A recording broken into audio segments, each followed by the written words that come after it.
today's video, we're going to talk about a less known type of acne known as lymphatic acne. We're also going to talk about why detoxification support is so important in all types of acne, but particularly lymphatic acne, and then of course, how we can support our detox pathways. The lymphatic system is important in maintaining fluid balance within the body. So it collects excess fluid or interstitial fluid from the cells and then brings it back into the bloodstream so that it could be filtered through our liver and our kidneys and cleansed. And then excess water can be eliminated via our kidneys inside urine. As the lymphatic system filters through the body, it's also going to be filtering out things like toxins that our body has been exposed to, as well as things like bacteria, viruses, and other pathogens that our body needs to deal with. There's lots of immune cells within the lymph system as well to help fight off any invaders like the viruses or bacteria. So it's an important part of our immune system as well. The lymphatic system also plays a special role within our digestive tract. Lacteals help to absorb fat-soluble vitamins from our digestive tract into the bloodstream. So our lymphatic system is involved in absorbing things like vitamin A, E, D, K, which are very important for all of our health, including skin. So in a nutshell, the lymphatic system is involved in so many processes: fluid balance within the body, removal of wastes, immune function, as well as vitamin absorption. So all of these things can play a role in our complexion. If our lymphatic system gets overburdened or sluggish, it can show up as acne on our face. A few key characteristics of lymphatic acne. The first is where it shows up on the body. It's going to show up in places where there tends to be lymph nodes and an opportunity for lymphatic congestion. So on the face, that's going to be on the jawline, around the mouth and chin, as well as on the neck and the front of the neck as well. Type of acne tends to be large, swollen, and have a lot of fluid inside. A lot of it is the lymphatic fluid that can't properly drain, so it tends to fill up the pores. Because of the excess inflammation from the potential toxins and immune system that's there, it can be a lot more red, swollen, and even painful. You might also find that the areas are just overly congested. So it's not just like one or two single pimples. It's like the whole area just feels very boggy, inflamed, and tender. So you might notice a lot of texture along the skin as well. Now, when your lymphatic system isn't working well, you can have other symptoms too that can go along with the acne. So you might find that you feel generally puffy. If you're that person that wakes up in the morning and their face looks really puffy, you just have that tendency to retain water, whether it's in your face or anywhere on the body. That can tell us that your lymphatic system is kind of working overtime and has become sluggish. You might also notice that some of your lymph nodes become tender and enlarged. So we have lymph nodes all over the body. Some of the most obvious ones are in front of the ear, and then under the chin here, and around the tonsil area, right under the chin, and even back on the neck as well. These can feel like soft little pebbles underneath the skin, and they can be tender to the touch as well. You might also notice if your lymphatic system is overburdened that you feel sick, flu-like, blech. That's the best way to describe it, is you just don't feel rejuvenated. The reason why you don't feel well is because your lymphatic system is involved in the detoxification process. And if your body is overburdened, then that means you can't properly detoxify all of the things that you've been exposed to. Plastics, glyphosate, all of the environmental exposures, as well as the natural byproducts that our body makes when we're detoxing hormones. So then we can lead into hormonal acne as well because of this connection. Your body's working so hard to try to detoxify and can't. You can end up feeling really tired too, because a lot of your resources are going towards this attempt, even though it's unsuccessful. So if you're listening to this and you're like, oh my gosh, this is me, here's what I would consider. First and foremost, one of the best ways to move the lymph is to move your body. Anytime you contract your muscles create a natural pump to bring the lymphatic fluid up and back through. Cardiovascular exercises like running, walking, Stairmaster, or rebounding, like jumping on a trampoline, can be a great way to open those lymphatic chains and get things moving. Let's talk about lymphatic massage. And this is something you can do at home, and you can do it every day. It's very easy. Our lymph nodes are very superficial and they don't require a lot of deep pressure. So make sure you're using very light pressure. When we talk about acne, we're usually thinking about our face, head, and neck. So that's where we're going to focus today. You want to start with the armpit. So with your hand here, you just lightly rub into the armpit. Very light pressure. Again, we're not working the muscles. This isn't a massage. This is a lymphatic massage. It's different. So rubbing the area about 10 times. Make sure to do both sides. Once you've done both of those, we're going to go up to above the clavicle. That's another really important lymph node chain. So 2 fingers here, find that clavicle bone, and you're just going to lightly rub. I like to do above and below, so I kind of make claws with my fingers and just lightly squeeze here. Next, you're going to go to right underneath the corner of your jaw, and with 4 fingers, just lightly press and small circles. Next one is in front of your ear here. Lightly press. Either side of the nose.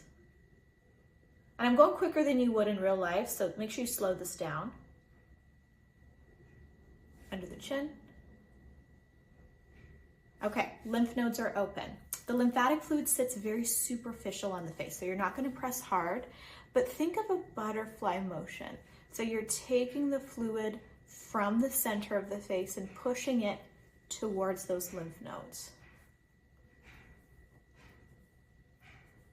Kind of creating like a wave-like.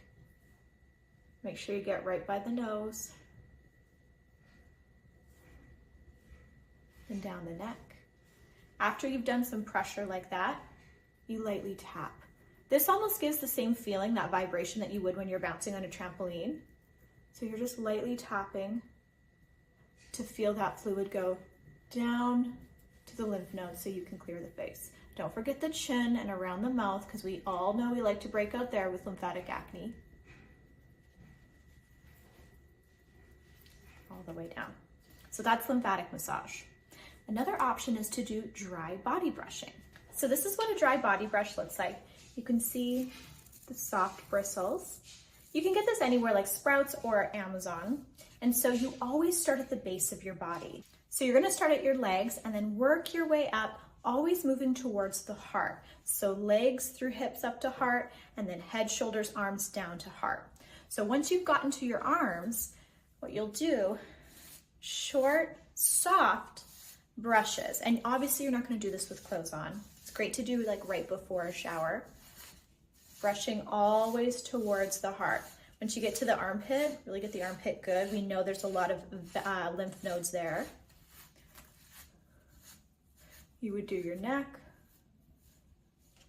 lightly on your face. Other side. This is a great way to open your lymphatic vessels and to lightly detox every day. Last remedy that I want to mention is castor oil. Castor oil is amazing because it's detoxifying, it's anti-inflammatory, and it helps to encourage lymph flow. So you might know castor oil for putting castor oil packs over the abdomen. That's a great way to help detoxify your liver and your digestive organs, but you can also put it directly onto your face and to your lymph nodes. I know that sounds crazy because if you're struggling with acne, it's a thick oil. Do be careful because it stains, so keep all of your good clothes and pillowcases away from it. But applying it to the neck and shoulder area where you have the lymphatic acne can be absolutely fabulous for helping with this type of acne. Now let's talk about diet as well as herbal therapies that can be excellent for lymphatic acne. The diet part I feel like is pretty simple and it's pretty much common sense. You want to eat a low processed diet. When you're eating a lot of fried foods, a lot of deep fried foods, a lot of packaged foods, things that don't look like they come from the earth, that's going to put you into a more inflammatory state. We talked about omega-3s and omega-6 in another video. This very much applies as well. Foods that are going to be excellent for the lymphatic system are going to be bitter foods. So bitter foods are things like arugula, dandelion green, artichoke. These things can help with all sorts of flow, including our digestive system, which we'll talk about in a second. But these are going to be great for bile flow. And bile goes hand in hand with lymphatic system because they're both involved in detoxification. We also want to focus on things that are generally anti-inflammatory. So think wild-caught salmon, rich with omega-3 fatty acids, as well as things like berries, blueberries and blackberries, as well as things like garlic and onion. All of these things can really support our detoxification pathways, which at the end of the day is what we're trying to do here. Two important elements within the diet. You want to make sure that you're hydrating, drinking clean, pure water, not out of plastic water bottles. Never. Not even if they say BPA free, there's still going to be other bisphenol components in there. And that's just, again, going to overburden the lymphatic system. So make sure you're drinking your water out of glass, please. The lymphatic system goes hand in hand with our digestive system. We talked about the lacteals and how those aid in fat-soluble vitamin absorption, and making sure that our digestive system is moving, aka you're having regular bowel movements, is going to be an important piece in lymphatic acne. So if you're not having a bowel movement every day, then that is not enough. Fiber is really going to be essential here, making sure you're getting a mix of soluble fiber like we find in beans and chickpeas, as well as insoluble fiber, the bulky fiber that you might find in psyllium husks, flax seeds, and green vegetables. Those things are going to help to bulk up the stools. They're going to send that stretch receptor response in our colon to signal to your brain to have a bowel movement. I know it's not always that simple. It's never just as simple as eating enough fiber for a lot of people, but hydration and fiber are still two very important components. This is where herbs come in, right? So if you're struggling with constipation, you're struggling with a sluggish lymphatic system, these are the things that can help the most. Number one is burdock root. Burdock is an alterative. That's a class of herb that means a blood purifier. I put quotations because it's obviously not that simple. Burdock has an affinity for the skin, so it's excellent at helping to remove impurities like acne, eczema, or lymphatic congestion and detoxify it through the liver as well as the digestive system. Burdock also has actions on the liver, so it can support some of the phases of liver detoxification, as well as a cholagogue. A cholagogue means it moves the gallbladder. When the liver's done detoxifying, a lot of those components need to go through the gallbladder, into the digestive tract, bind to fiber, and poop them out. So fiber is so important for helping to detoxify because it's that binder. It's going to shuttle everything out, not back into the lymphatic system. At the end of the day, the skin is a detoxification organ as well. So if your lymphatic system, your digestive system, or your liver is overburdened and it can't get metabolic waste and other toxins out through those channels, it's going to go to its last resort and say, let's just try to push it out through the skin so the body doesn't harbor it. And that's where it can show up as acne on your face. Turmeric is a really great option as well. Turmeric is highly anti-inflammatory. It also helps with detoxification. So those two things can help to remove waste so that they don't show up on the skin or your body doesn't try to purge it through your skin.